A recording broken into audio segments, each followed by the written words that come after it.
Thank you very much, Norman, and good morning, ladies and gentlemen. I hope everyone had a good rest last night, because after the field session I'm going to make you do a lot more work this morning, so anyone who thought they might be coming in and having a nice quiet last morning, forget about it now. So what I'd like to do this morning, between now and lunchtime, is just review the field exercise yesterday, and we'll do that up until the coffee break. And then after the coffee break, what I'm going to do is go through some approaches to analysing and presenting the information you can collect through this rapid assessment of wetland ecosystem services, and then also run through some case studies where we've used the approach in different scenarios, different situations from different places around the world, including a couple of examples from this part of the world in Asia. So hopefully after yesterday you can all look at this slide and you can say, rather than thinking that's people on a bridge enjoying themselves, you would say that's a wetland ecosystem service. That's recreation, tourism, and you might look at things slightly differently. What I really want to do is, this first session is going to be very interactive, because there are two reasons. One, I want to talk through the assessments we did yesterday and try and understand whether we got similar results from group to group, or different results, and whether we got different results from wetland type to wetland type, and try and understand that a bit better. But I also want to get your feedback in terms of what you thought was useful and helpful about the approach, what would be seen as an improvement, what you think you could do, what you think you need in terms of further advice, any training, any materials which would help. Because over the coming months there's an opportunity to develop other training materials and to improve and refine the approach. My feeling with anything like this is it should be an evolving process, and the people that use the approach are the people that should be in control of it, rather than being told you need to do something like this. When my colleague Mark Everard and myself were developing this approach and the input we've had over the years, we don't really see it as a single tool that has only one way to use it. There are many ways you can apply this, and it's more about the thought processes behind it than the actual sort of piece of paper you hold in your hand. So any guidance that you could offer, any suggestion or advice, we would greatly receive that.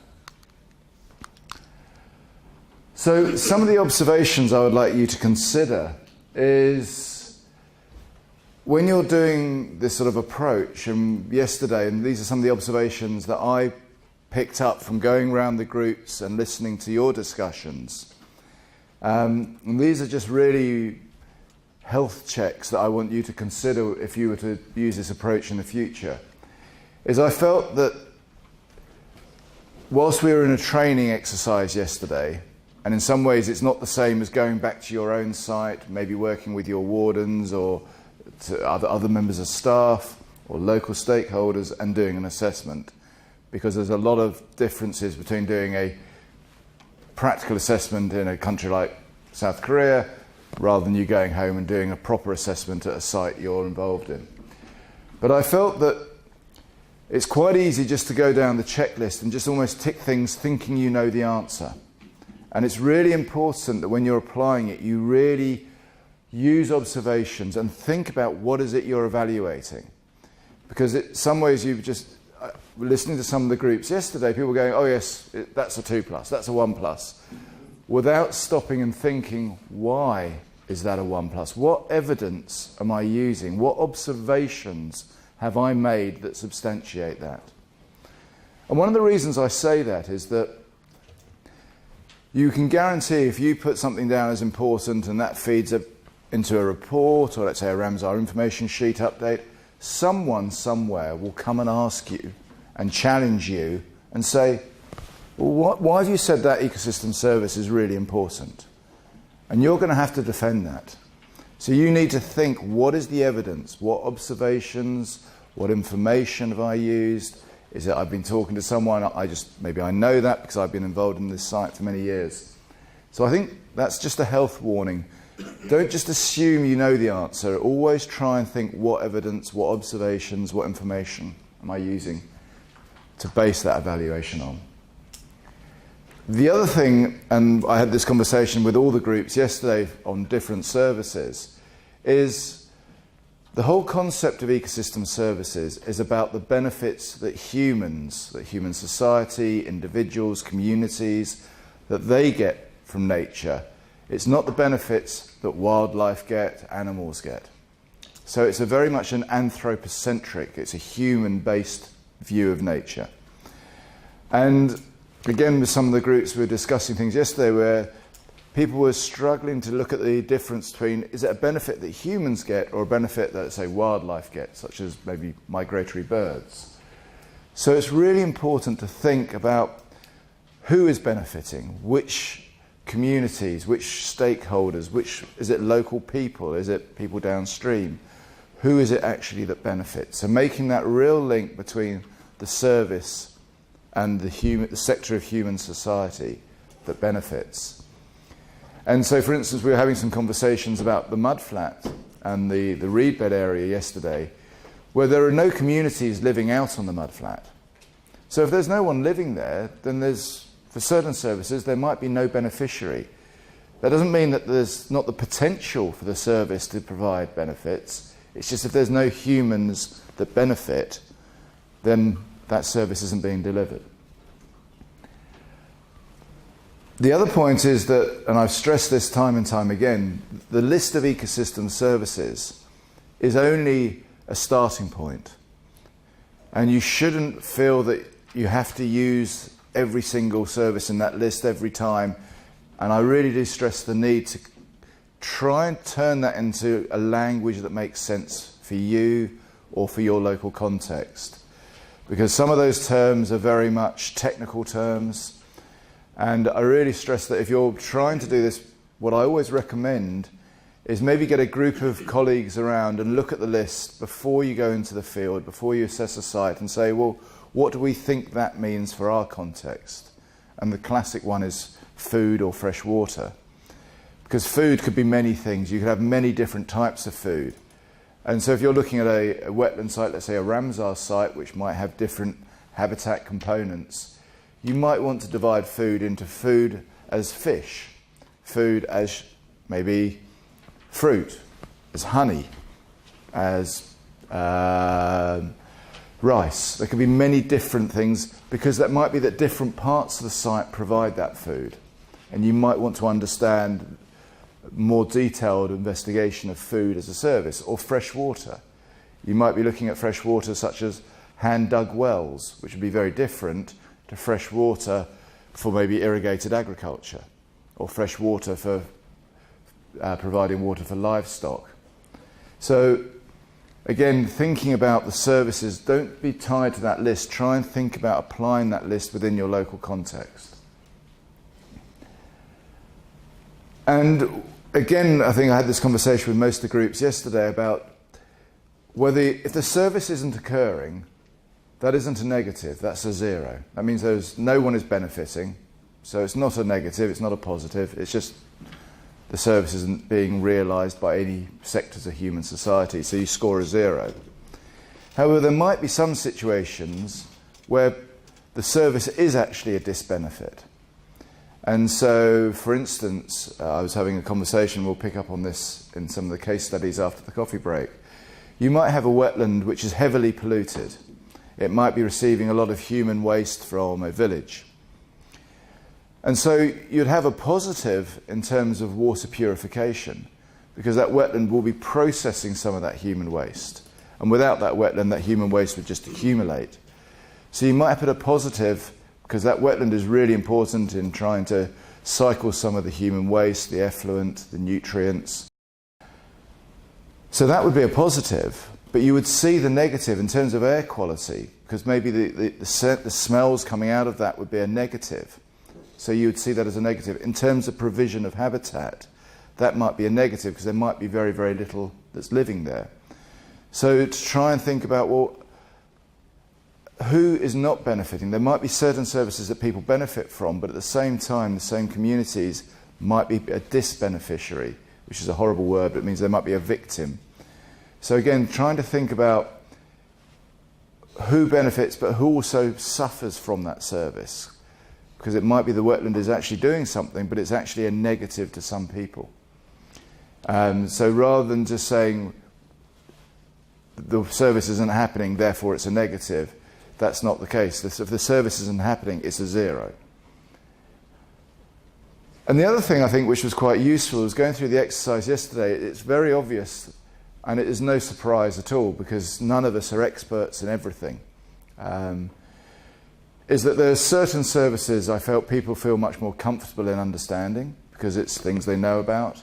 And there are other services where people feel, I'm not really sure, I don't know enough about that. And what that does is that identifies gaps in your own knowledge. And that's not a criticism, that's to me a real positive.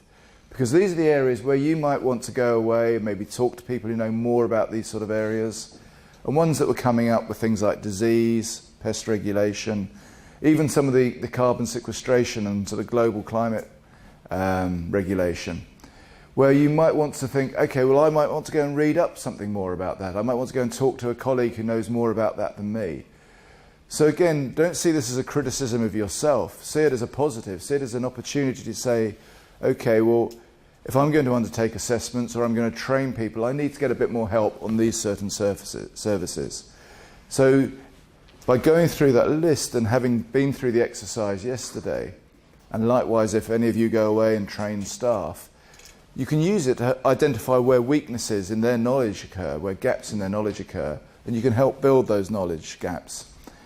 Rather than just assuming, going back to the first point, that you think, oh, I know what the answer is, I don't really need any knowledge on that. The more knowledge you've got, the better. As I said, none of us can be experts in everything. And sort of allied to that, tied to that last point, is also the real need for local knowledge.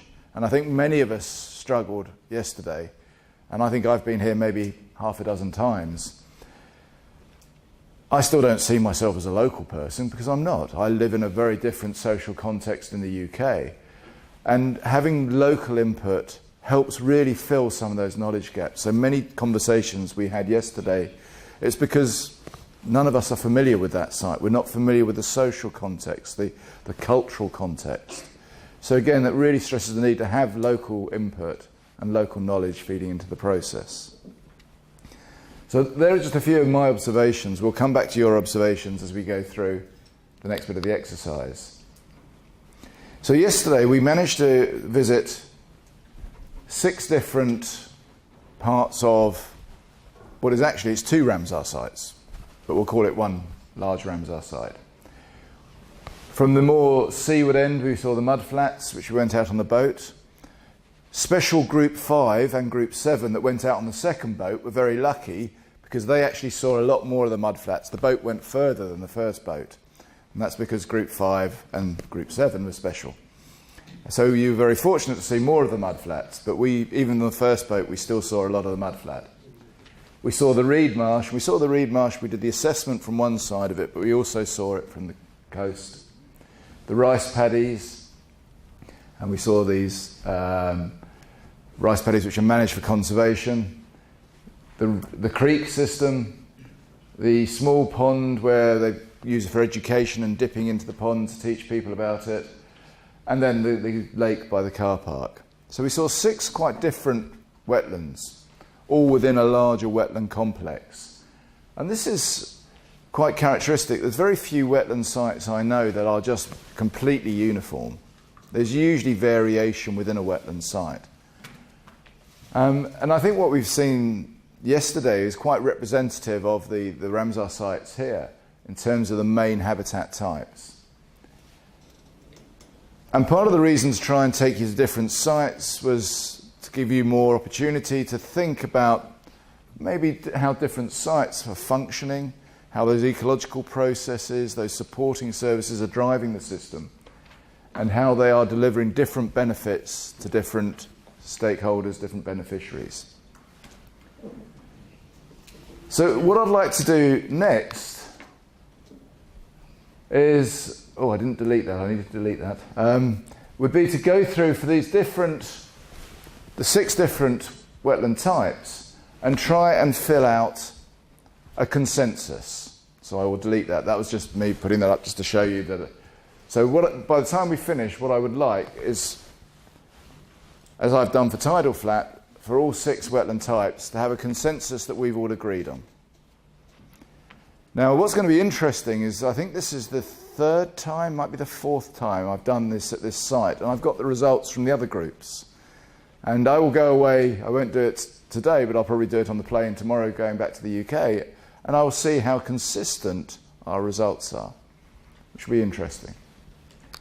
So what I'm going to do now is I'm going to stand here and I'm going to try and fill in the results. So hopefully you've brought the information back with you. Can I put this microphone on? Yes. So we can still see that. Good, good, good. Right. So we have our 5 groups. We will ignore group 7, as we did for most of yesterday. We have the 5 groups. Have you brought your result sheets with you this morning? And so what I'd like to do, and it's going to be a bit tedious, but we'll try and get through this as quickly as possible. For the tidal flat, I want to go through these services and try and identify what scores we had. So I will ask the groups to actually, most groups nominated a group leader. Sometimes the group leader didn't want to be the group leader, but most groups did have a group leader. I would like to go through and say, okay, what score does the groups get for that? And we'll have a discussion around it. And we'll see whether we have a consensus, whether we have completely different viewpoints, which is always possible, or whether we have lots of question marks because we couldn't answer it. Okay, so this is going to be very interactive. So people are going to have to just sort of call out what they think. So group 1, for the tidal mudflat, for fresh water, what did all the groups get for the tidal mudflat for fresh water? This should be a fairly straightforward one. Do people want to mix and go back into their groups? Would that be helpful? Yeah, that's a really good suggestion. Thank you. We just take a minute to put ourselves back into our groups. Yeah, that would be very helpful.